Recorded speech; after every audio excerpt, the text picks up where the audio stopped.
What's up, good people? Mark Holmes here, and as always, I want to thank you all for watching, commenting, subscribing, and being part of the Joe Boo Sports Report. Without you guys, as well as you ladies, you know that this literally does not work. Man, what a day! It's been a it's been a incredible day. It's been a long day, and a long day. It's been crazy. Um, it's been a crazy, incredible day, and I've tried not to be doing anything negative today.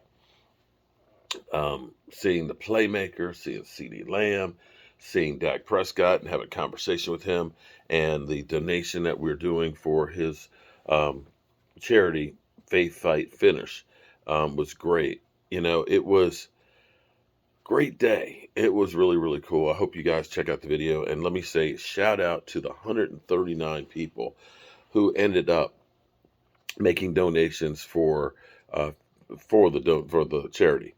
What we're doing with Dak is we actually have the address of where to send the plaque. We're going to go ahead and get all the names re-engraved, and this means I got enough time to get it done, put on there because Dak thought it was really cool to see all the names and stuff etched in there. Um, we're going to make sure we get it right, and we're going to send it to him. We also have the one that we're going to be giving away. We're going to be doing a drawing. I don't know if we'll do it Monday night. Maybe we'll do it. We'll do it Monday night, or we'll do it Friday night. Friday night. For all those who donated, we have the plaque piece that I made that is signed by Dak Prescott. And for the 139 people who donated to the cause, we're going to go through and we're going to pull names. We're going to give that away. We're going to give away some other things to go with it as well. So I want to thank all the people who did what they did. But what happened, and if I yawn, forgive me. I got 3 hours sleep last night trying to redo the whole thing. If you don't believe me, go back to my live stream that I did last night.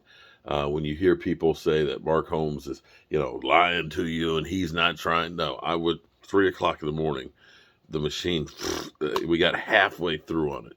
But we're going to get it corrected and things so that way it's done perfect. That's what I can't wait to do. Anyway, here's the deal. The Miami Dolphins traded to New England wide receiver Devante Parker. Devante Parker, he's a decent receiver. They ended up getting a third-round draft pick. But you're saying, well, okay, big deal. Well, looking at Devante Parker, okay, and looking at his stats, in his 8-year career, he's had one season of more than 1,000 yards. That was 2019. He had 17 catches, 1,200 yards, 1,202, averaged 16.7 yards per completion, and 9 TDs. That was a great season. But after that season, 63 catches, 793, and last year, 40 receptions for 515 yards. Now, clearly, they got Cedric Wilson and they got Tyreek Hill, and they said, this guy, we don't need him. And that's understandable. But the thing is you look at those numbers, compare that to Amari Cooper, who is one of the best route runners in the NFL. Amari Cooper, we got a 5th-round draft pick in a swap of 6s. In no world is Devante Parker in the same class as Amari Cooper. Now, I can, we can go through and say, when you think of the Tyreek Hill deal, I'm not saying that Amari Cooper is Tyreek Hill. I'm not saying that he's Devontae Adams and should be getting that kind of compensation. But I can damn sure say that he's a hell of a lot better than Devante Parker. Now, when you think about this, Miami Dolphins didn't go out and trash Devante Parker and things like that. They just went out, they found a team, and they made a deal. The Cowboys do not know how to negotiate. I'm not going to say Amari Cooper should be here or shouldn't be here. That's not. There's a lot of things that go on that we're not privy to. We don't know about what happens in the locker room behind closed doors. Perfect, relationships one way or the other between the owners and the coaches. The thing I can say about Amari Cooper is very low key. I mean, he's one of those guys that you need to check his pulse to make sure he's still breathing. And that may not be what the Joneses wanted.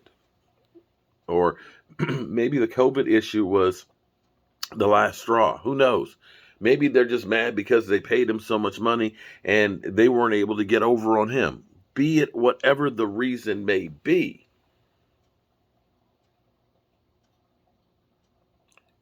Be it whatever the reason may be. That's not here or there. The question is what can you try and do to save space? What can you do to minimize the cap hit? What can you do to replace him? The problem for the Cowboys is, and you've heard them say, well, we tried to make deals and, and that's basically the best we could do. That was the best you could do for a guy who's better than Devante Parker. Clearly better than Devante Parker.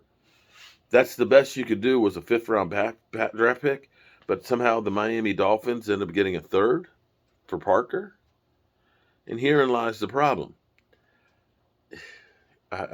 You would have been better off. You would have been better off just restructuring the deal. You could have restructured the deal the same way the Browns restructured it, where they're only paying Amari Cooper $4.8 million this year. We're paying Amari Cooper $6 million in dead money. We're paying $6.8 million to Jalen Smith in dead money. We're paying $2 million to Malik Hooker. We're going to pay another $5 million to Lyle Collins. And so when you sit here and you trash Dak Prescott and say he took the bag with all the money, don't forget where a lot of this money is also gone because of bad contracts that the Joneses made and poor handling of talent. And see, this is the thing that you have to kind of look at this all the way around because the Cowboys are so rigid with everything. Stephen Jones won't look at free agents and things because he believes that in his heart, you can't build a team that way. And when you're so rigid on everything, you look behind the capabilities of players. I don't care if the person fits your scheme or not. A great player, you find a way to use. Bill Belichick doesn't look and say, oh, you don't fit the system, so screw you. He will take players and they do a certain thing really, really well, and he'll find a way to incorporate that and give you something totally different. And that, my friends, is innovation. And it's developing players. And see, that's the problem for the Cowboys is they don't know how to take somebody who has skills and use them to the most of their ability. That's the fatal flaw. Finding players with the route running ability of an Amari Cooper are few and far between.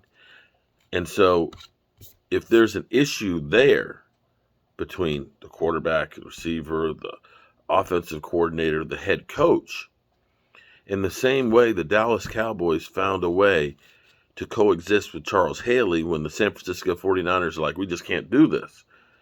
Charles Haley and Jimmy Johnson, conversation in the office. Find out what makes this guy tick. Find out how I can keep him from going off. And find out how I can maximize when he goes off. He's going off on the other team. We, on the other hand, just say, screw you. You don't fit what we need, and you take players that are great players. We don't need that. And that is a big problem for the Cowboys. That, and they hamstring their coach. So, that's all I have to say about that. This is another case where it shows the problems of the Dallas Cowboys aren't the quarterback or the receiver. The problems of the Cowboys from above. The guys that end up getting the people here for the team. Hope you guys are having a great night. I'll see you soon.